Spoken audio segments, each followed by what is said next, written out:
자, 오늘은 이제 큰 빛으로 오신 예수님이란 제목으로 말씀을 전해드리도록 하겠습니다. 우리가 이제 성탄절을 지키지는 않지만 이제 온 세상이 예수님의 오심을 이렇게 또 기념하는 그런 시간을 이제 갖고 있는데요. 성탄에 관련된 메시지를 이제 전해드리도록 하겠습니다.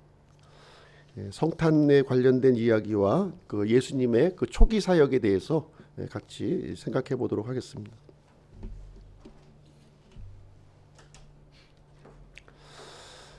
예수 그리스도는 이제 특별하신 분이시죠. 그 출생이 특별하고 그 삶이 특별하고 그 죽음이 특별하신 분이십니다. 그 이유는 예수님에게 이루어진 모든 일들이 구약 성경에 이미 기록되어 있다고 하는 사실이에요. 예수님의 출신, 그 다음에 출생 장소, 주요 사역들, 죽음과 부활에 관련된 일들이 구약 성경에 이미 다 기록되어 있고요. 그 기록된 대로 그 일을 모두 이루셨다고 하는 사실입니다.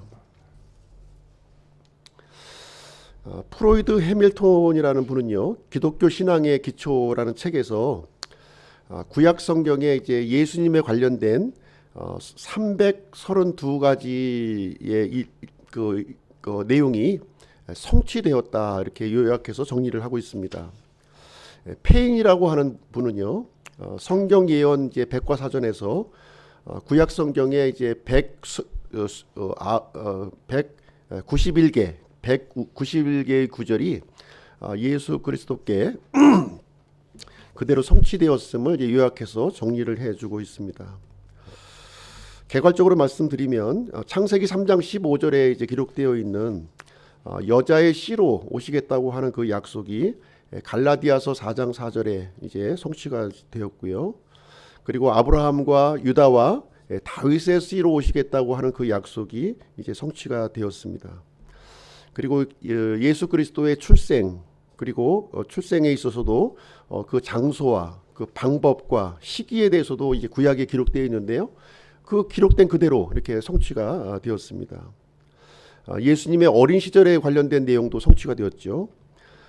그리고 예수님이 또 오신 목적에 대해서도 이제 구약에 기록이 되어 있습니다. 그 오신 목적은 무엇이냐면 대성물이 되시기 위해서 오신다는 거예요. 그리고 우리 사람들에게 영원한 생명을 주시기 위해서 이제 오시고, 특별히 이제 마귀를 멸하기 위해서 오신다, 이렇게 기록이 되어 있습니다. 예수 그리스도의 사역에 대해서도 아주 자세하게 구약 성경에 기록이 되어 있어요. 갈릴리 쪽에서 사역을 하실 것이다. 그리고 말씀을 전하시되 비유를 이제 사용하셔서 이제 말씀을 하신다는 것이죠. 그리고 이 대언자가 되실 것이며 제사장이 될 것이며, 그리고 어린 나귀를 타고 예루살렘에 입성하실 것을 이렇게 예언이 되어 있습니다. 그리고 예수님의 그 고난 받으심에 대해서도 이제 자세하게 기록되어 있는데요. 예수님은 이제 이 땅에 오시지만 사람들로부터 배척을 당하시고 배반을 당하신다는 거예요. 은 30에 이제 팔리시게 되고 부당한 고소를 당하시며 그래도 침묵하시며 또 이렇게 징계를 받으시는 내용이 기록되어 있습니다. 그리고 예수님의 죽음에 대해서도 아주 자세하게 기록되어 있어요. 십자가에 달리실 것과 또 두 강도와 함께 이렇게 그 형벌을 받을 것을 기록하고 있습니다. 옆구리에 찔려서 찔리는 내용과 다리가 꺾이지 않을 내용들이 이제 자세하게 기록되어 있습니다. 예수님의 죽음뿐만 아니라 부활하심에 대해서도 기록하고 있는 것이죠. 부자의 무덤에 묻힐 것이며 3일 만에 부활하실 것이 이제 기록되어 있는데 그대로 다 성취가 되었습니다. 그리고 예수님은 이제 부활하셔서 하늘에 승천을 하시게 되셔서 하나님 우편에 이제 앉아 계신다는 것이죠. 그리고 장차 다시 이 땅에 재림하실 것을 얘기해주고 있고요. 그 내용들의 성취가 신약 성경에 기록이 되어 있는 것입니다. 예수님의 출생에 대한 모습도 이렇게 보시게 되면 창세기 3장 15절에 그 성취가 이루어진 것이고요. 그래서 처녀 마리아에게서 출생하셨어요. 그렇죠? 아브라함의 씨와 다윗의 씨로 이렇게 예수님이 이제 오시게 되었는데요. 예수님의 그 이 부모가 이제 요셉과 마리아죠. 요셉과 마리아입니다. 이 요셉과 마리아는 정혼한 사이였어요. 정혼한 사이. 그래서 이제 부부 관계는 갖지 않았는데 이 정혼한 상태에서 예수님이 이제 출생하게 되었습니다. 그래서 양아버지였던 요셉은 솔로몬 계열의 자손입니다. 이제 다윗이 그 아들이 이제 여럿 있었죠. 솔로몬도 있었고 나단도 있었던 거예요. 그래서 요셉의 경우는 다윗의 씨로 오셨으면서 솔로몬 계열의 자손이라는 것이죠. 그리고 이 마리아는 나단 계열의 자손이에요. 나단 계열의 자손으로 오셨습니다. 그래서 요셉은 그 이제 법적 신분을 이제 예수님에게 제공해주고 있는 것이고요. 마리아에게서 출생하신 것은 예수님의 혈통적 신분을 우리에게 가르쳐주고 있는 그런 내용이 이제 되겠습니다. 요셉과 마리아가 정혼을 했지만 요셉과 마리아의 관계를 통해서 출생한 것이 아니라 이제 마리아에게서 예수님은 출생을 하셨다. 그래서 예수님은 이제 여자의 씨로 이제 보내시겠다고 하는 이 구약 성경의 기록이 이제 성취하게 되었던 것입니다. 마태복음 1장 16절에 이렇게 기록이 되어 있어요. 야곱은 마리아의 남편 요셉을 낳았는데, 그래서 마태복음은 요셉의 계보를 쭉 이제 설명하고 있는 거예요. 그러면서 이제 어떤 내용을 기록하고 있냐면 마리아에게서 그리스도라 하는 예수님이 태어나시니라. 요셉의 계보를 쭉 얘기하면서 요셉으로부터 이제 나온 자손이 아니라 마리아에게서 나온 자손이다. 지금 이렇게 지금 설명을 해주고 있습니다. 성경에 보시면요, 사람이 되는 세 가지 방법이 이제 설명하고 있는데요.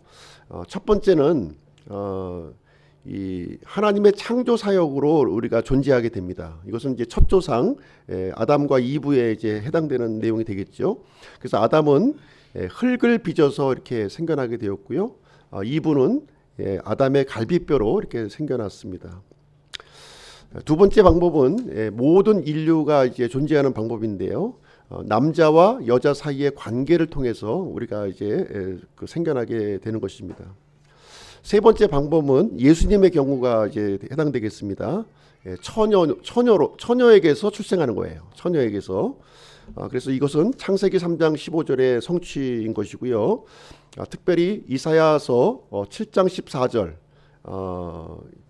이 처녀에게서 이제 태어날 것을 이제 구체적으로 예언을 하고 있습니다. 이분의 이름이 바로 임마누엘일 것이다. 이렇게 우리에게 알려주고 있는 것이죠. 임마누엘이라고 하는 뜻은 우리와 함께 하시는 하나님이라고 하는 뜻이에요.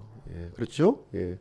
이 영원하신 하나님께서 이 죄인인 사람들과 함께 거하기 위해서 어떤 방법을 취하셨냐면 사람의 몸을 입고 이 땅에 오신 거예요. 그래서 남자와 여자의 관계를 통해서 이 땅에 오신 것이 아니라 오직 여자에게서, 처녀 마리아에게서 이렇게 출생하는 방식을 택해서 이 땅에 오시게 되었다. 이렇게 성경은 말해주고 있는 것입니다.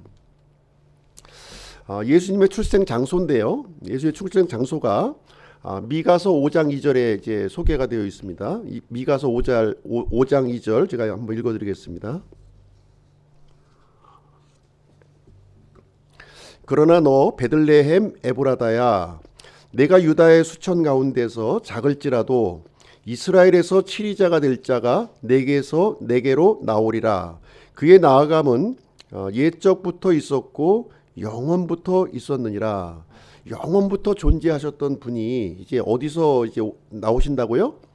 베들레헴 에브라다에서 나올 것을 이제 얘기하고 있습니다. 그래서 이스라엘을 보시게 되면 두 개의 이제 베들레헴이 있는 거예요. 두 개의 베들레헴이 있습니다. 하나는 유대 땅의 베들레헴이 있고 또 하나는 스불론 땅의 베들레헴이 있는 거예요. 나사렛 도시하고 아주 인근에 있는 지역이 되겠습니다. 그래서 예수님은 두 개의 베들레헴 중에서 어디에서 출생하셨냐 하면은 유대 땅 베들레헴에서 출생하신 거예요. 그래서 구체적으로 여기 명시하고 있습니다. 베들레헴 에브라다에서 출생하셨다는 거예요. 에브라다. 이 에브라시라고 하는 것은 베들레헴의 옛 이름이에요. 지금 유대 땅에 있는 베들레헴의 옛 이름이 에브라다예요. 에브라다. 그래서 유대 땅에 있는 베들레헴에서 출생하실 것을 예수님이 오시기 전에 한참 전에 지금 이제 기록을 해놓은 거예요. 그 내용이 이제 그대로 성취하게 되었고요. 그래서 예수님은 유대 땅 베들레헴에서 이렇게 출생하셨고, 그 다음에 성장은 어디서 하십니까? 성장은 이제 이 스불론 땅에 있는 이 베들레헴, 여기서 이제 성장을 하시게 될 것을 이제 성경은 알려주고 있는 내용이 되겠습니다. 예수님의 출생 시기에 대해서도 좀 말씀드리도록 할게요. 예수님의 출생 시기에 대해서 이제 구약의 근거를 이제 한번 보시게 되면 이제 우리가 이스라엘의 그 절기를 통해서 우리가 좀 이제 예수님의 출생 시기를 우리가 살펴볼 수가 있습니다. 이스라엘에는 7절기가 있는데요. 7절기. 이 7절기는 메시아가 오셔서 하실 그 일들을 이 절기를 통해서 우리에게 알려주신 거예요. 그렇죠? 예, 그래서 이 장막절이 있는데요. 이 장막절은 예수님의 그 초림을 이제 예표하고 있는 절기가 되겠습니다. 이 장막절은. 그래서 이 장막이라고 하는 뜻이 히브리어로는 이제 미시칸이라고 하는 단어를 써요. 성막이라고 하는 단어를 쓰는데, 이 성막은 무엇이냐면 광야에서 이스라엘 백성들 이제 가운데 이제 하나님께서 임재하시는 장소 하는 그런 의미를 이제 가지고 있는 거예요. 그래서 하나님이 사람들과 이렇게 함께 거하는 처소라는 의미를 갖고 있기 때문에 이 장막절이 예수님의 그 초림과 연관이 있구나 하는 사실을 우리가 이제 생각을 해볼 수가 있는 것이죠. 그리고 이어지는 절기가 뭐냐면 6월절에 6월절. 예, 6월절에는 이제 양의 피를 이제 문설주로 발라서 이제 이스라엘 백성들이 이제 이집트에서 이제 탈출하게 되었죠. 그렇죠? 예, 그래서 6월절은 무엇을 예표하고 있냐면 그리스도의 죽으심을 예표하고 있는 날이 되겠습니다. 그 다음에 이어지는 절기가 무교절이에요. 무교절이 이제 7일간 이어지게 되는데, 이 무교절은 그리스도의 묻히심을 예표하고 있는 거예요. 장사 지내심, 이것을 예표하고 있습니다. 예수님은 죽으시고 이제 이 묻히셨지만 그 몸이 부패하지 않은 거죠. 예, 부패하지 않고 그대로 이제 남아 있으셨던 겁니다. 그 다음에 이제 그 절기가 초실절이에요. 이 초실절은 이제 6월절과 무교절 사이에 있는 그 절기가 되겠습니다. 그래서 6월절과 무교절 사이에 이 안식일 다음 날이 바로 이제 초실절에 해당하는 그런 날이 되겠는데요. 이 초실절은 이 그리스도의 부활하심을 예표하는 그런 절기가 되겠습니다. 그 다음에 이제 오순절인데요. 오순절은 이제 무엇과 연관이 있냐면 예수님의 승천하심과 연관이 있는 거예요. 승천하심. 예수님이 승천하시고 누가 오셨죠? 성령님이 이 땅에 이제 강림하신 내용을 얘기해주고 있습니다. 그 다음에 나팔절입니다. 나팔절은 예수님의 이 공중 재림하고 연관이 되어 있어요. 만약에 예수님이 다시 오신다면 언제 오실까요? 나팔절에 오시는 거예요. 시간과 그것을 알 수가 없지만 이 나팔절, 이 절기에 맞춰서 오신다고 하는 사실입니다. 그 다음에 이제 속죄일인데요. 이 속죄일은 이스라엘의 회심과 연관이 있어요. 이 이스라엘의 그 민족적인 회심. 사실 이제 그 예수님이 그 죽으신 이유는 무엇이냐면 이스라엘 백성들이 이제 예수님을 거부했기 때문에 예수님이 죽으신 거잖아요. 근데 이 속죄일은 이제 이스라엘 백성들이 이제 예수님을 이제 구주로 발견하고 다시 돌이키는 그런 날이 이제 되겠습니다. 그 다음에 이제 장막절이 또 이어지게 되는데요. 장막절. 그래서 장막절은 두 가지 의미를 갖고 있는 거예요. 예수님의 초림과 예수님의 지상재림, 이 두 가지 의미를 갖고 있는 것입니다. 첫 번째 장막절은 예수님이 육체를 입고 오신 그 날을 이제 얘기해주고 있는 것이고요. 두 번째 장막절, 이어지는 장막절은 이제 예수님이 육체로 이 세상을 이제 통치하시는 그 지상 통치를 의미하고 있다, 이렇게 이해하시면 되겠습니다. 그래서 이 장막절과 예수님의 그 출생 시기는 굉장히 밀접하게 연관이 있구나 하는 것을 우리가 알 수가 있는 것이고요. 이것을 통해서 우리는 예수님이 언제 출생하셨는가 그 시기를 우리가 가늠할 수 있는 내용이 이제 되겠습니다. 그래서 이 장막절은 이제 우리 이제 태양력으로 이제 환산했을 때 한 10월 한 초순 정도, 10월 초순 정도 해당하는 그런 시기로 이제 이해하시면 되겠습니다.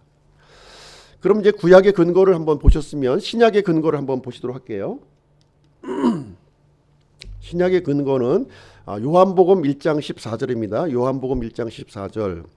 말씀이 육신이 되어 우리 가운데 거하심에 우리가 그분의 영광을 보니 아버지의 독생하신 분의 영광이요 은혜와 진리가 충만하더라. 이렇게 기록이 되어 있죠. 여기에 보시면 이 말씀의 실체를 누구를 이제 언급하고 있냐면 예수님을 예수님을 지금 이제 지칭하고 있는 거예요. 그렇죠? 말씀이 육신이 되어 우리 가운데 거하심에라고 하는 단어가 있어요. 거하신다. 이 거하신다고 하는 단어가 바로 이제 그 히브리어로 우리가 얘기한다면 이 그 미식칸이래. 미식칸. 이스라엘 백성들이 광야에서 성막을 세웠을 때 그 성막이 바로 이 거하신다고 하는 뜻을 가지고 있습니다. 그래서 하나님께서 이 광야에서 이제 이 성막을 통해서 이렇게 임재하셨던 것처럼 이제 말씀이신 하나님께서 이제 이 땅에 오셔서 육체를 입으시고 이 땅에 거하신다는 내용으로 지금 요한복음에서는 구체적으로 우리에게 이제 알려주시고 있는 그런 내용이 이제 되겠습니다. 그래서 예수님의 이름이 그리스도의 이름이 임마누엘이라고 이제 불릴 것이다 이렇게 말씀했잖아요. 이사야서 7장에 보시게 되면 우리와 함께 하시는 하나님이라는 뜻이에요. 우리와 함께 하시는 하나님. 그래서 이스라엘 백성과 함께 하셨던 그 하나님, 그 하나님이 지금 이제 우리와 함께 육체를 입고 이 땅에 함께 하신다는 사실이죠. 그래서 육체를 입고 오신 하나님이 바로 이제 예수님이시다라는 것을 요한복음 우리에게 강조하고 있는 내용이 되겠습니다. 또 한 가지 생각해 볼 수 있는 것은 이제 그 요셉 부부의 요셉 부부의 여행을 우리가 좀 단서로 좀 우리가 잡을 수가 있는데요. 만삭이 되었던 그 마리아가 여행을 하지 않습니까? 여행하는 이야기가 누가복음에 이제 기록이 되어 있어요. 거기서 보시게 되면 나사렛에서 베들레헴까지 이동하는 거예요. 베들레헴에 왜 이동합니까? 고향이기 때문에 이동하는 거예요. 베들레헴이 그 요셉과 마리아의 고향이었던 겁니다. 고향으로 이동하는데 그 거리가 어느 정도 거리가 되냐면 직선 거리로 한 120km 정도 되는 거리예요. 120km. 산길입니다. 지금 이제 베들레헴에서 예루살렘까지 오는 길은 이렇게 평탄한 이런 도로가 아니라 산길로 이렇게 오는 거예요. 꼬불꼬불 산길로. 보통 일반적으로 이 산길로 이제 120km면 평지로 환산했을 때에는 굉장히 늘어나요. 그렇죠? 늘어납니다. 그래서 한 거의 170km에서 200km에 해당하는 굉장히 먼 거리죠. 오늘날과 같이 이렇게 교통이 발달된 시대가 아니었기 때문에 200km의 거리를 이 만삭의 몸을 이렇게 가지고서 이동한다고 하는 것은 특별한 일이 아니면 이동하지 않는 겁니다. 이것은 목숨을 건 만삭이 아니더라도 어려운 여행인데 더군다나 만삭의 여인을 데리고 이동할 정도면 급박하게 이동해야 되는 그런 어떤 이유를 가지고 이동하는 내용이 이제 되겠습니다. 두 가지 이유를 볼 수가 있는 거죠. 여기서 첫 번째 이유는 무엇이냐면 성경에 언급한 대로 이 조세 등록이 지금 이제 명령을 내렸다는 거예요. 로마 황제가 조세 등록을 하라고 지금 이제 팔레스타인 땅에 살고 있는 모든 사람에게 명령을 내린 것이죠. 그렇기 때문에 그 명령에 따라서 이제 이동을 해야 될 필요성이 있었고요. 또 한 가지 또 생각해 볼 수 있는 것은 무엇이냐면 율법의 근거를 우리가 또 둘 수가 있는데요. 그것은 무엇이냐면 이스라엘 사람들은 1년에 세 차례 예루살렘을 의무적으로 방문해야 되는 거예요. 그렇죠? 언제 방문을 하게 되냐면 바로 3대 절기죠. 3대 절기. 유월절과 오순절과 그리고 장막절. 요 세 절기는 이스라엘의 남자라면 어디에 있든지 이 예루살렘까지 와서 지금 방문을 해야 될 의무를 이제 가지고 있습니다. 그래서 이 세 절기 중에서 요셉 부부가 이동했을 그런 절기를 생각을 해본다면 장막절일 가능성이 대단히 없다는 거죠. 장막절에 이동했을 가능성이 있습니다. 그래서 로마의 그 어떤 그 이 황제의 칙령과 또 율법에서 요구하는 이 그 절기와 이제 맞물려서 우리가 생각을 해볼 때 해를 넘겨서 이 일을 진행할 수가 없었던 아주 급박한 이유가 이 요셉 부부에게 있었음을 우리는 이제 생각해 볼 수가 있습니다. 그래서 베들레헴에 이제 도착해 보니까 어떤 일이 있었습니까? 만삭의 몸임에도 불구하고 머물 장소가 있었나요? 머물 방이 없었어요. 우리 예전에 그 연극에서도 나와 있지 않습니까? 방이 없다. 방이 없다는 연극이 있었어요. 방이 없다. 머물 수 있는 방이 없었다고 하는 이유는 무엇이냐면 이 베들레헴이 이런 여행객들로 가득 찼다는 거죠. 단순히 호적 등록을 하기 위한 사람으로 이렇게 붐볐다고는 볼 수가 없는 거예요. 그렇게 많지는 않았을 겁니다. 그렇죠? 근데 이 사람들이 베들레헴에 가득 찼다고 하는 것은 바로 이 절기와 맞물려 있다고 하는 것을 우리가 추정을 해볼 수 있는 내용이 되겠습니다. 왜냐하면 베들레헴과 예루살렘은요 굉장히 근거리에 있는 거예요. 한 10km 남짓, 한 8km 정도 거리에 아주 근거리에 이 베들레헴이 있었기 때문에 예루살렘도 굉장히 복잡했겠죠. 예루살렘은 더 복잡했던 거예요. 그러니까 이 인근에 있는 성읍까지도 아주 이 사람들로 북적이는 그런 이제 모습을 보였기 때문에 이 만삭의 여인이 이제 이렇게 그 몸을 이렇게 누일 수 있는 장소가 없어서 이제 마을 구유로 이렇게 이동해야 되는 상황을 우리가 성경은 얘기해주고 있는 것입니다. 그래서 예수님의 출생 이 장면을 한번 보시게 되면요, 누가복음 2장 8절인데요. 누가복음 2장 8절에 이렇게 기록이 되어 있습니다. 바로 그 지역에서 목자들이 들에 거하며 밤에 자기 양떼를 지키고 있었는데, 이 그 당시의 상황을 좀 설명해주고 있는데요. 이 베들레헴이라고 하는 도시는 어떤 도시냐면, 물론 이제 다윗의 도시이기도 했지만, 이 베들레헴은 그 목축하기에 굉장히 좋은 그 땅이었던 거예요. 다윗도 이제 목동이었죠. 양을 치는 목동이었습니다. 그래서 이 베들레헴은 양을 이제 많이 쳤는데요.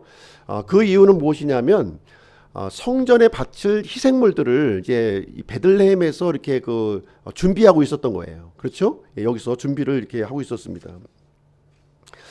그래서 이제 그 장면이 여기에 기록되어 있는데, 예수님이 이제 그 출생하셨던 그 환경적인 모습을 설명해주고 있는데, 목자들이 들에 거하며 이렇게 기록이 되어 있는데, 목자들이 들에 거하며, 그러니까 겨울이 아니었다는 거죠.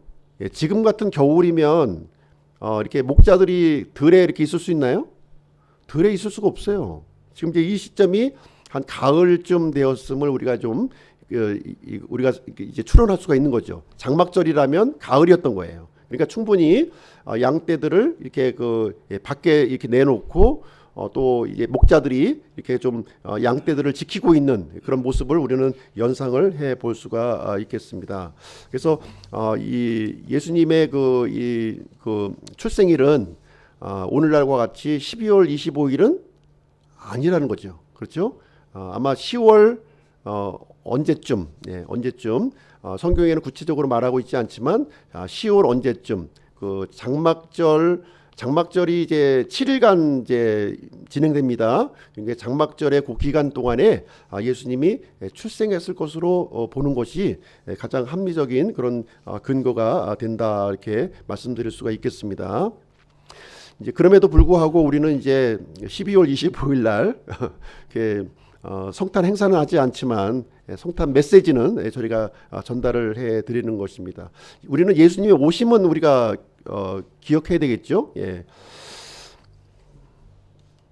그러면 왜 오늘날 12월 25일을 이제 예수님의 그 탄생일로 지키고 있는가 하는 부분에 대해서 좀 설명을 드리도록 하겠습니다.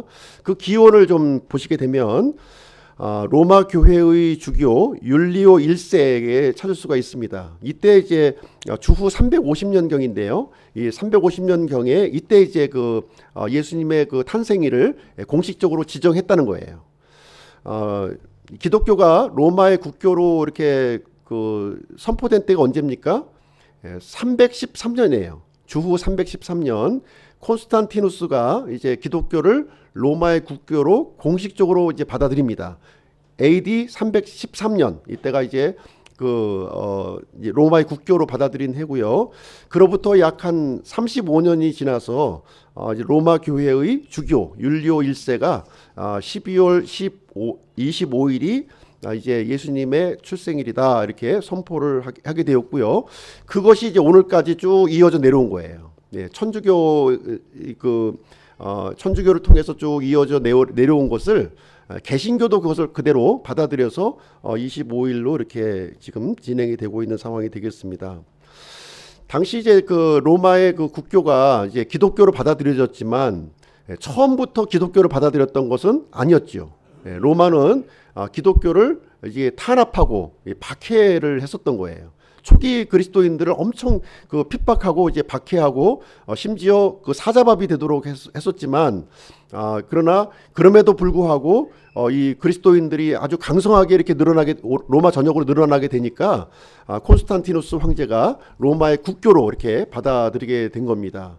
이제 국교로 받아들이면서 이제 그 종교의 자유를 다 누리게 된 거예요. 이제 더 이상 핍박받지 않고 자유를 누리게 되었지만 또 한 가지 문제점이 무엇이냐면 국교로 되는 순간부터 이 기독교가 본질을 잃어버리고 이렇게 부패하게 되었다는 거예요. 정치와 종교가 이렇게 연합이 되면서 이제 부패의 길로 이렇게 가게 되었다는 것입니다. 그래서 이제 로마의 국교가 되면서 그 예전에 믿고 있었던 그 이교도의 축제일들이 기독교 안으로 다 들어왔어 이렇게요. 그 이교도의 그 축제일들, 특별히 태양신이 이렇게 태어난 날. 그 태어난 날을 뭐로 바꿨냐면 예수님의 태어난 날로 바꾼 겁니다. 당시 로마의 이 축일은요, 12월 25일은 굉장히 큰 날이에요. 굉장히 큰 날. 태양신을 숭배하는 아주 큰 날입니다. 그 큰 날을 율리오 주교가 이제 더 이상 이교도의 그런 태양신 숭배의 날로 삼지 말고 예수님의 탄생일로 잡자. 이것이 지금 이제 흘러내온 내용이 되겠습니다. 그래서 오늘날 12월 25일 크리스마스는 어떤 산물이다? 천주교의 산물이라는 거예요. 천주교의 산물입니다. 성경에 근거하고 있지 않은 그런 내용이 이제 되겠습니다. 그래서 성경은 예수님의 탄생보다는 어디에 초점을 맞추고 있습니까? 예수님의 죽으심, 그리고 다시 오심에 초점을 맞추고 있지, 예수님의 이 탄생에 대해서는 이 내용이 분량이 많지가 않아요. 예수님이 출생하셨다는 이런 간략한 기사만 우리가 이제 접근을 할 수가 있는 것이고요. 많은 분량은 예수님의 죽으심과 예수님이 다시 오심에 대해서 성경은 초점을 맞추고 있다는 사실을 얘기를 해주고 있습니다.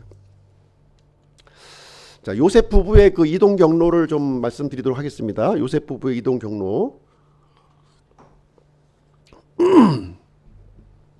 처음에 요셉 부부는 이제 나사렛에 있었죠. 나사렛에 있어서 이제 그 베들레헴으로 이제 이동을 이렇게 하게 됩니다. 만삭의 몸으로 이제 이동을 하게 되었고요. 그래서 베들레헴에서 예수님은 출생하시고, 그리고 이제 8일 만에 이제 할례를 이제 받으시게 돼요. 할례를 받으시는 내용이 누가복음에 기록이 되어 있습니다. 그리고 나서 이제 당시 율법에 의하면 정결 예식을 이렇게 진행하게 되는데요. 남자아이의 경우에는 생후 33일이 되었을 때 정결 예식을 이제 행하도록 이렇게 되어 있습니다. 여자아이의 경우는 66일이 지나서 이렇게 정결 예식을 진행하고요. 남자아이는 33일이 지나서 이렇게 진행을 하게 되는데, 그래서 이제 요셉 부부는 아기 예수님을 데리고 이제 예루살렘으로 올라갑니다. 예루살렘 올라가서 거기서 이제 비둘기 새끼 2마리를 가지고 이렇게 하나님 앞에 정결 예식을 드리는 장면이 나오게 되고요. 거기에서 누구를 만납니까? 메시아 오기를 아주 간절히 기다리고 있었던 두 사람이 있었어요. 연로한 두 사람이 있었죠. 한 명은 안나, 또 한 명은 시므온. 두 사람을 여기서 이제 이야기가 기록이 되어 있습니다. 그리고 나서 이제 예루살렘에 있다가 다시 어디로 오게 되냐면 베들레헴으로 또 돌아오는 거예요. 베들레헴으로 이제 돌아오게 되는데 그때 누구를 만나냐면 동방의 지혜자들을 거기서 이제 맞이하는 장면이 이제 기록되어 있습니다. 이 내용이 마태복음에 기록이 되어 있는 거예요. 그래서 이 동방의 지혜자가 예수님이 그 태어났을 때 그때 방문을 한 것이 아니라 좀 한참 지나서 이제 예수님이 이제 할례도 행하고 그다음에 이제 성전에 올라가서 이렇게 정결 예식도 마치고 그 이후에 이 동방의 지혜자들이 예수님을 방문했구나 하는 사실을 우리가 이제 보게 됩니다. 그래서 예수님의 출생 장소는 이제 이렇게 말구유로 표현이 되어 있는 것이고요. 동방의 지혜자들이 이제 예수님을 방문했을 때는 예수님이 어디에 있는 모습으로 기록하고 있냐면 집에 있는 것으로 기록하는 집에 이제 앉아 있는 모습으로 기록하고 있는 것이 되겠습니다. 그래서 동방의 지혜자들은 왔던 길로 돌아가지 않고요. 다른 길로 이제 돌아가게 되죠. 왜 그렇습니까? 헤롯이 유대인의 왕의 출생에 대한 이야기를 듣고 이제 자신에게 오라고 이렇게 부탁을 합니다. 근데 그 명령을 듣지 않고 다른 길로 돌아가게 되죠. 그래서 헤롯이 자신이 속았다고 하는 사실을 알고서 이제 2살 이하의 어린아이들, 베들레헴에 있었던 2살 이하의 어린아이들을 모조리 다 죽이는 그런 명령을 내리게 됩니다. 그래서 이때 예수님은 어디로 이동하게 되냐면 베들레헴에서 이집트로 이동을 하게 돼요. 밤에 이제 주의 천사가 나타나서 이제 이집트로 피신할 것을 이제 얘기해 주게 되고요. 이집트로 이제 내려가게 됩니다. 그래서 이집트에 가서 이제 언제까지 머물게 되냐면 헤롯이 죽을 때까지. 헤롯이 죽을 때까지 이제 이집트에 머물게, 어느 정도의 기간인지는 알 수가 없고요. 이제 헤롯이 죽었다는 말을 듣고 이제 이 요셉 부부는 이제 예수님을 데리고 다시 이제 가나안 땅으로 들어오게 되는데, 그때 어디로 가게 되냐면 베들레헴으로 돌아가는 것이 아니라 이제 나사렛으로 이제 들어가게 됩니다. 그래서 예수님이 이제 나사렛 사람이라고 부르는 이유가 여기에 이제 근거를 두고 있는 내용이 이제 되겠습니다. 그래서 마태복음 2장 14절에 보시게 되면 그가 일어나 밤에 어린아이와 그의 어머니를 데리고 이집트로 떠나, 이렇게 이 기사가 여기에 기록이 되어 있는데요. 헤롯의 이런 살육을 피해서 이제 이집트로 이제 내려간 내용이 이제 되겠고요. 이제 죽은 다음에 다시 이제 나사렛으로 돌아오는 내용이 여기에 기록이 되어 있습니다. 이 모습은 이제 그 이스라엘 백성의 그 출애굽을 다시 이제 재현해 주시는 그런 이제 모습이 이제 되겠습니다. 마태복음 2장 23절, 그가 나사렛 사람이라 불리리라 하고 말씀하신 것이 성취되게 하려 함이더라. 그래서 이 구약에 이제 기록되어 있는 이 내용이 그대로 예수님에게서 성취되었다 하는 이제 말씀이 여기 기록되어 있는 것입니다. 근데 구약 성경을 보시게 되면 이 말씀이 없는 거예요. 그가 나사렛 사람이라 불리리라 하는 내용이 구약 성경 어디에 찾아봐도 이 말씀이 없는 거예요. 근데 마태복음에서는 말씀하신 것이 성취되었다 이렇게 얘기를 해주고 있어요. 그래서 이 내용을 통해서 볼 때 이거 성경이 좀 잘못된 게 아니냐 이렇게 주장하시는 분들이 있는 거죠. 그렇지가 않아요. 하나님의 말씀은요, 두 종류의 말씀이 있는 거예요. 선포된 말씀이 있고 그 다음에 기록된 말씀이 있는 겁니다. 대언자를 통해서 선포된 말씀이 있어요. 그건 기록되지 않았어요. 그리고 대언자들을 통해서 이렇게 기록된 말씀이 있다는 거죠. 그래서 지금 이 나사렛 사람이라 불리리라 하는 이 말씀은 기록된 말씀을 얘기하고 있는 것이 아니라 대언자들을 통해서 선포된 말씀, 그 말씀이 성취되었다, 지금 이 얘기를 우리에게 가르쳐주고 있는 내용이 되겠습니다. 그래서 예수님의 그 탄생에 관련된 그 내용을 잠깐 말씀을 드렸습니다. 그럼 오늘 이제 본문 말씀을 좀 드리도록 할게요. 큰 빛으로 오신 예수님인데요. 오늘 이제 마태복음 4장 12절부터 17절까지 내용을 예수님의 초기 사역 시기 이 부분에 대해서 말씀을 드리도록 하겠습니다. 12절부터 13절까지는 예수님의 주 사역지는 갈릴리였다는 것입니다. 갈릴리. 그 다음에 14절부터 16절은 구약 성경 기록의 성취였다는 것입니다. 17절은 예수님의 그 주된 메시지는 하늘의 왕국이었다는 것을 우리에게 가르쳐주고 있습니다. 중심 내용은요, 죄와 사망에 붙들려 있는 사람들을 위해 생명의 빛을 주셨다는 내용이 되겠습니다.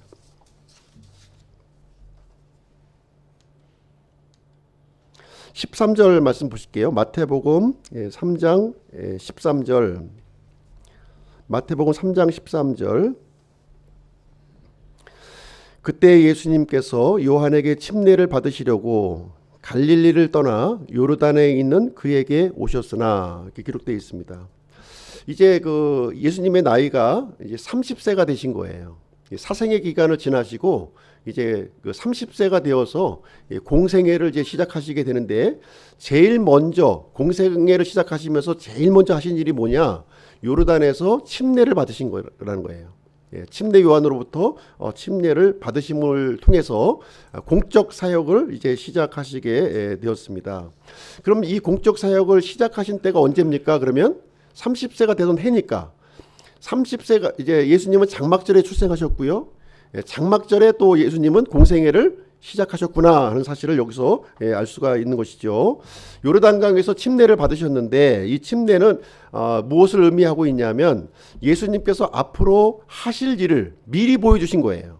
공생애를 시작하는 그 첫날 예수님이 하셔야 될 일을 미리 보여주셨는데, 침례를 통해서 보여주셨다는 것이죠. 침례는 무엇입니까? 물에 잠겼다가 물에서 올라오는 거예요. 그것은 이 침례를 통해서 이 앞으로 예수님이 죽으실 것과 또 예수님이 죽음 가운데서 부활하실 것을 지금 이제 온 이스라엘 앞에서 지금 이제 증거하고 있는 내용이 이제 되겠습니다.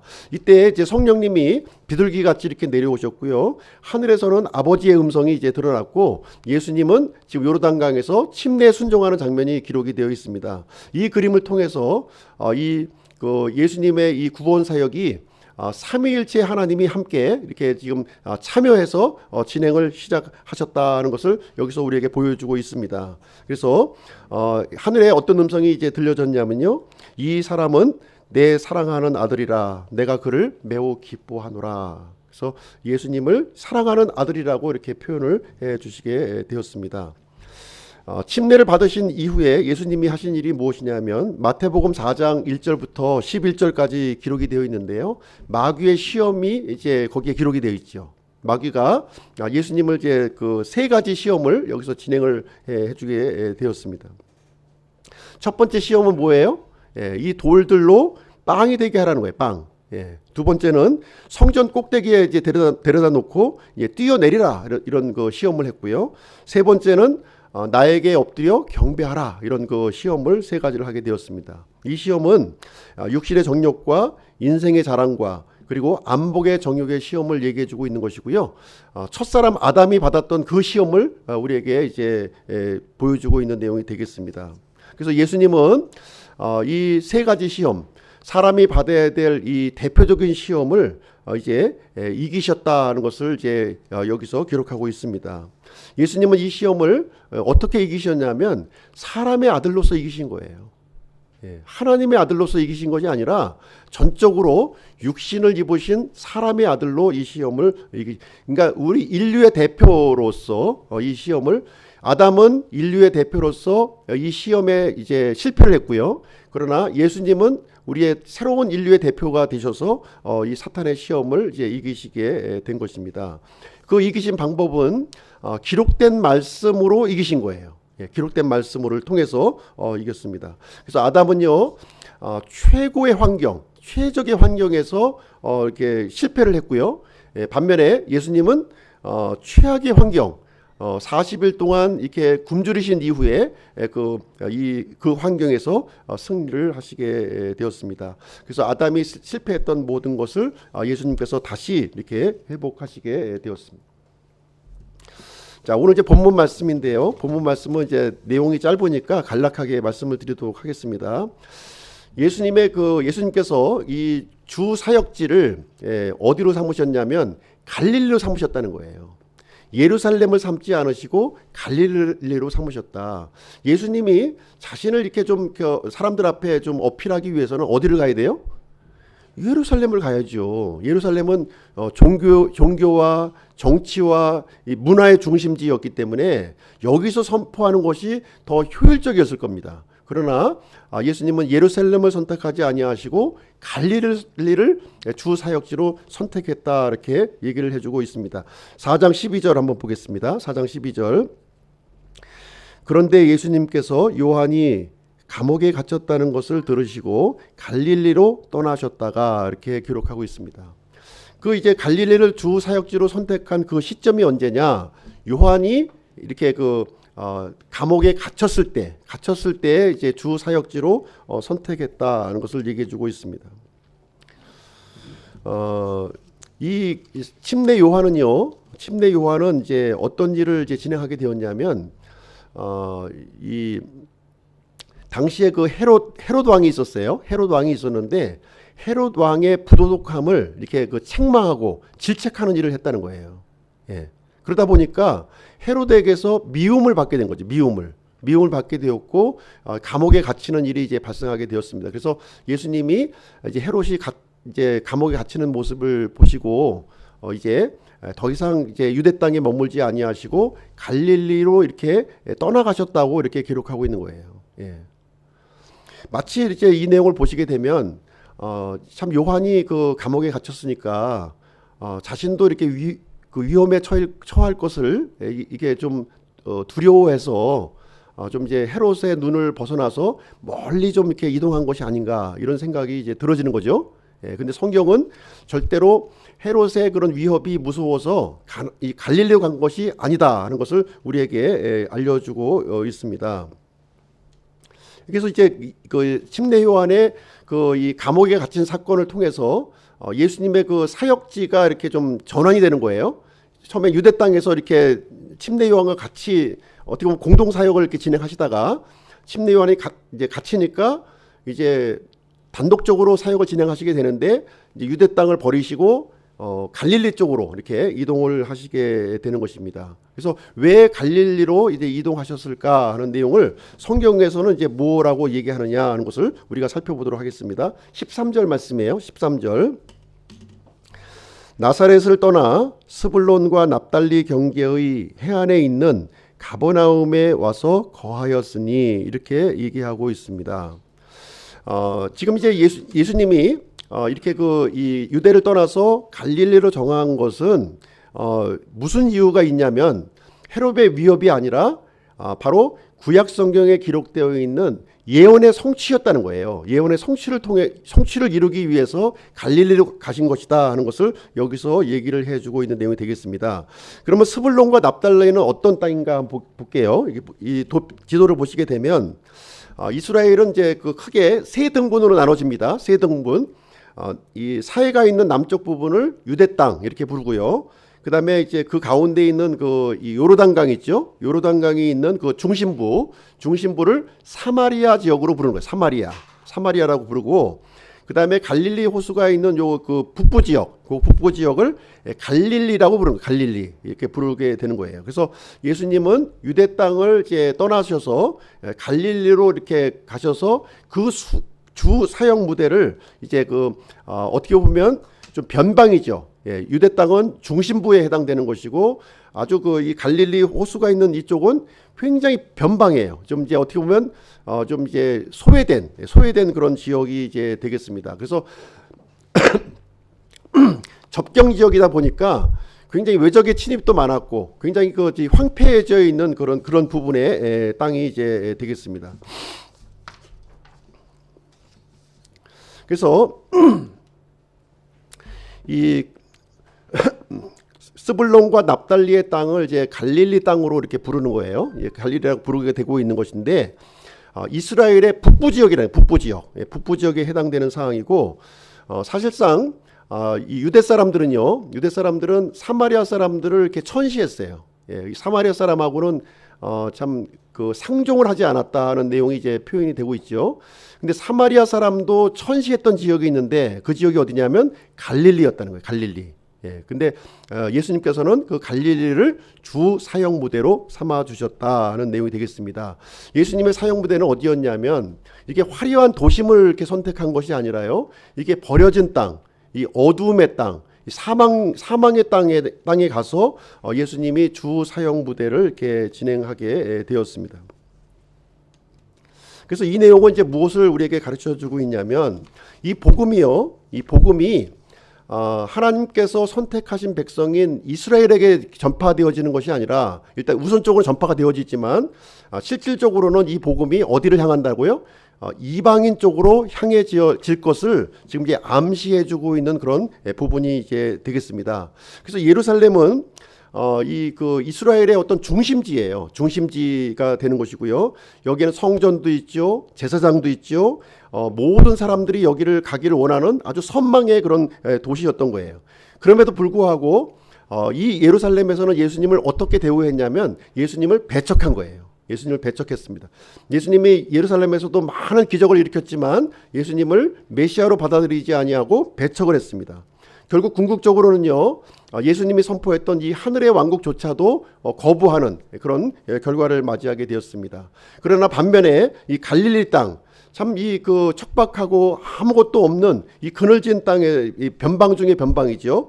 그 가난한 어부들이 그냥 하루 벌어서 하루 살아가는 그런 그 땅이었었는데요. 소망이 없는 땅이었음에도 불구하고 예수님은 여기를 주 사역 무대로 삼으셨고 여기 있는 사람들이 예수님을 이렇게 우호적으로 이렇게 받아들인 거예요. 예수님을 따라다니면서 예수님을 또 이렇게 쫓아다니는 그런 일이 이제 생겨서 실질적으로 이 갈릴리 땅이 하늘의 왕국, 구약 성경에 기록된 하늘의 왕국의 출발점이 되었다 이렇게 얘기해주고 있고요. 여기에서 출발을 해서 어디로 가느냐? 이제 이방 땅으로 이 복음이 이제 선포되어질 것을 여기서 암시해주고 있는 그런 내용이 이제 되겠습니다.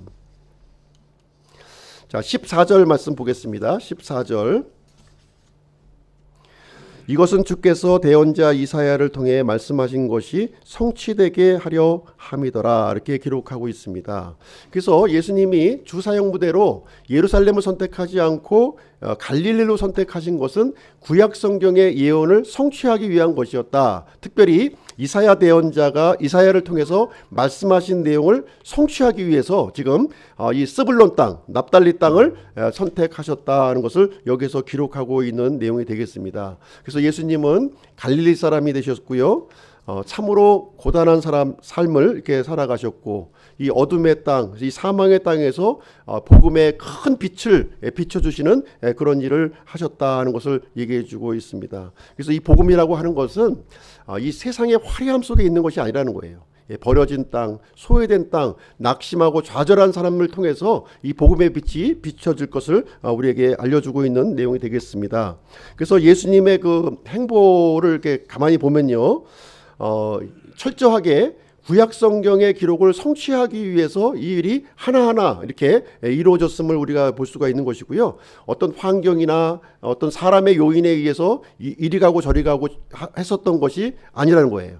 자의적으로 그냥 여기 가고 싶으니까 여기 가시고 저기 가고 싶으니까 저기 가는 것이 아니라 철저히 구약 성경에 기록된 그 말씀을 따라서 한 걸음 한 걸음 성취해 가면서 나가는 모습이었다는 것을 얘기해 주고 있습니다.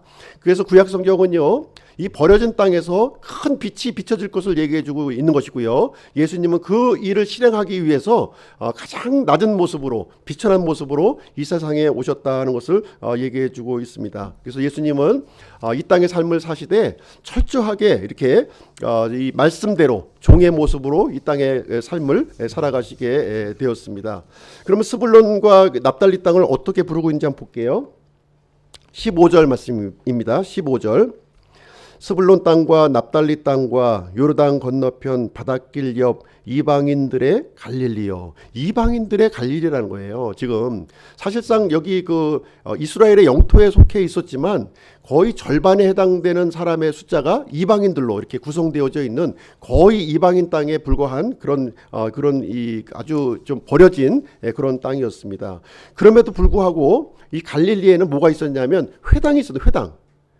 그래도 소수의 남은 이 유대인들이 또 머물러 있어가지고요. 그런 버려진 땅이었음에도 불구하고 하나님을 말씀을 이렇게 찾으려고 하는 소수의 사람들이 거기에 있었다는 것을 여기서 얘기를 해주고 있습니다. 그래서 예수님은 조롱받는 그 지역에서 이제 말씀을 선포해 주셨고요. 또 그 가운데서 말씀에 갈급한 사람들을 이게 또 제자로 삼아 주셔서 하늘의 왕국을 이렇게 선포하는 그 주역으로 이렇게 삼아 주셨다는 것을 얘기해 주고 있습니다.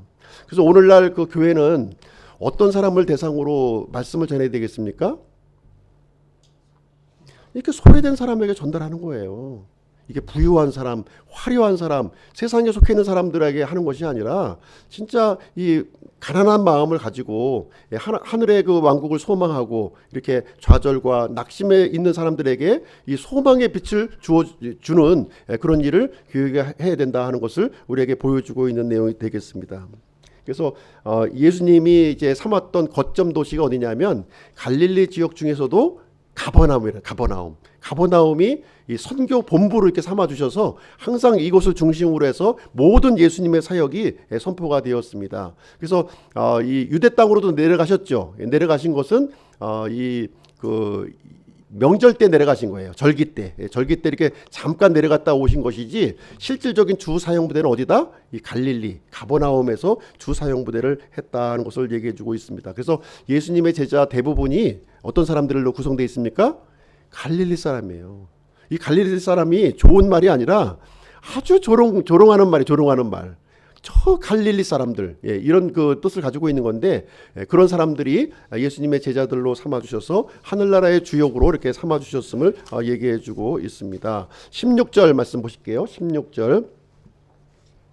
어둠 속에 앉아있는 백성이 큰 빛을 보았고 사망의 지역과 그늘에 앉아있는 자들에게 빛이 솟아올라도다. 그 예수님이 그 흑암의 땅, 사망의 땅에서 바로 큰 빛을 여기서 비춰주셨음을 얘기해주고 있습니다. 예수님이 이제 빛을 비춰줬다고 하니까 막 후광이 막 비춰가지고 예수님이 가는 곳마다 막 빛을 막 비춰가지고 이렇게 한 것이 아닙니다. 예수님을 빛을 비춰주셨다고 하는 것은 무엇이냐면 말씀의 빛을 비춰주셨다는 거예요. 닫혀져 있었던 이 말씀을 드러내시고 이 말씀을 이렇게 깨달을 수 있도록 이렇게 해주셨다 하는 내용이 되겠습니다.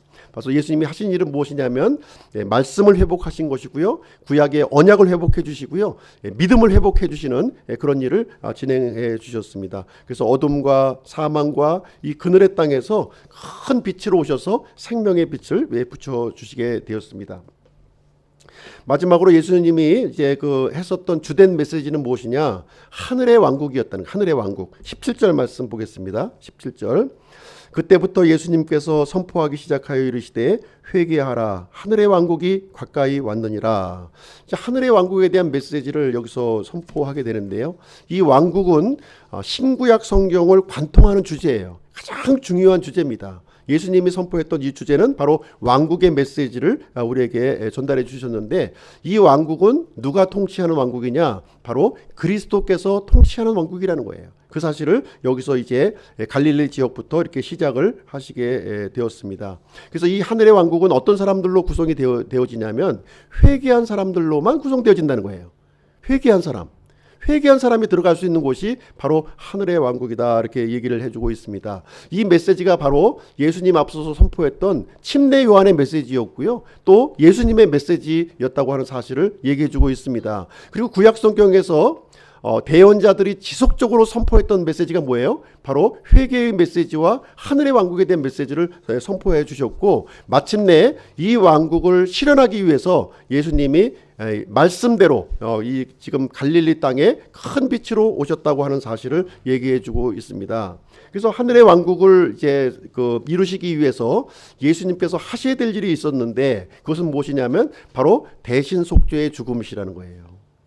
예수님이 죽으셔야 했다는 거예요. 이 하늘의 왕국이 이루어지기 위해서 반드시 전제되어야 될 것이 있었는데, 그것은 무엇이냐면 우리 사람들에게는 회개예요. 또 예수님 입장에서는 대신 속죄의 사역이 필수적으로 필요하다는 것을 얘기해주고 있습니다. 그래야만 사망과 어둠 속에 갇혀 있는 사람들이 이제 큰 빛을 바라보고 예수님을 이제 그 통치 안으로 이제 들어가게 된다는 것을 얘기를 해주고 있습니다. 그래서 예수님이 큰 빛이 되어 주셨다고 하는 것은 바로 이 부분을 얘기해주고 있는 거예요. 뭐 이게 영광을 막 드러내는 것이 아니라 자신이 기꺼이 심지가 되어 주셔서 큰 빛을 발할 수 있는 그 심지가 되는 일을 결정하셨다는 것을 얘기해 주고 있습니다. 그래서 이 세상 사람들은 어떤 메시아를 원하고 있냐면, 이게 정치적인 메시아, 경제적인 메시아, 어떤 그 물리적인 풍요를 주는 메시아를 사실 기대하고 소망하고 있지요. 그러나 하나님께서 주시려고 하는 이 메시아는 어떤 메시아냐? 바로 고난받는 메시아요, 십자가에 달리시는 메시아요, 버림받는 메시아요, 온 인류의 속죄 헌물로 바쳐지는 그 메시아를 하나님께서 준비하셨다 하는 것이 내용이 되겠습니다. 예수님이 이 땅에 오셔서 제일 먼저 하시려고 했었던 것은 무엇이냐면 바로 심지가 되는 것이었어요. 큰 빛이 되시기 위해서 먼저 심지가 되기 위해서 이 땅에 오셨다는 내용이 되겠습니다. 그래서 우리가 이제 예수님께서 통치하시는 그 왕국에 들어가기 위해서 그 조건이 필요한데요. 그 조건이 필요한데 이 회개한 사람이 들어간다는 거예요. 회개한 사람이 들어가는 것이고, 그리고 예수 그리스도의 그 이 속죄 사역이 진행돼야 되는 것이고, 그리고 예수님을 나의 구주로 받아들이는 그 믿음이 절대적으로 필요하다는 것을 얘기를 해주고 있습니다. 그래서 예수님은요, 이 구원을 성취하시기 위해서 겟세마네 동산에서 이런 기도를 하십니다. 이런 기도를 하시는데, 내가 뜻하는 대로 하지 마시고 아버지께서 뜻하시는 대로 하옵소서. 이건 우리의 구원을 보여주는 그림이에요. 예수님이 속죄 사역을 이제 진행하시기 위해서 내가 뜻하는 대로 하지 마시고 아버지의 뜻하는 한 대로 해달라고 기도하신 거예요. 이런 그 예수님의 모습을 따라갈 때 우리에게 구원이 이루어진다는 구원. 그러니까 우리에게 구원이라는 건 뭐예요? 내 뜻을 버리고 그리스도의 뜻을 받아들이는 것이 바로 구원이라고 하는 사실을 여기서 가르쳐주고 있는 그런 내용이 이제 되겠습니다. 그럼 오늘 말씀을 좀 정리하도록 할게요. 예수님은 사람의 몸을 입고 이 땅에 오셔서 완전한 하나님이시요 완전한 사람의 모습이 이제 되어 주셨습니다. 사람의 몸을 입으셨다고 하는 이유는 무엇이냐면 죽을 수 있는 몸이 되신 거예요. 죽을 수 있는, 하나님은 죽으실 수 없는 분이시지만 사람의 몸을 입으셔서 죽을 수 있는 몸이 되어 주셔서 완전한 대속물, 영원한 대속물이 되어 주셨다고 하는 사실입니다. 그래서 예수님은 이 우리 흑암과 사망에 있는 우리 사람들을 위해서 생명의 구원자가 되어 주셨다는 것을 우리에게 가르쳐 주고 있는 내용이 되겠습니다. 그래서 요한일서 3장 5절에 보시면요, 그분께서 우리의 죄들을 제거하려고 나타나신 것을 너희가 알거니와 그분 안에는 죄가 없느니라. 사탄도 이 예수님을 검증했고요. 유대교의 지도자들도 예수님을 검증했어요. 그러나 예수님에게서는 단 하나의 죄도 찾을 수 없는 완벽한 이 사람의 모습으로 이 땅에 오셔서 온 인류의 대속 헌물이 되어 주셨습니다. 그래서 바로 이것이 십자가 사건을 얘기해 주고 있는 것이고요.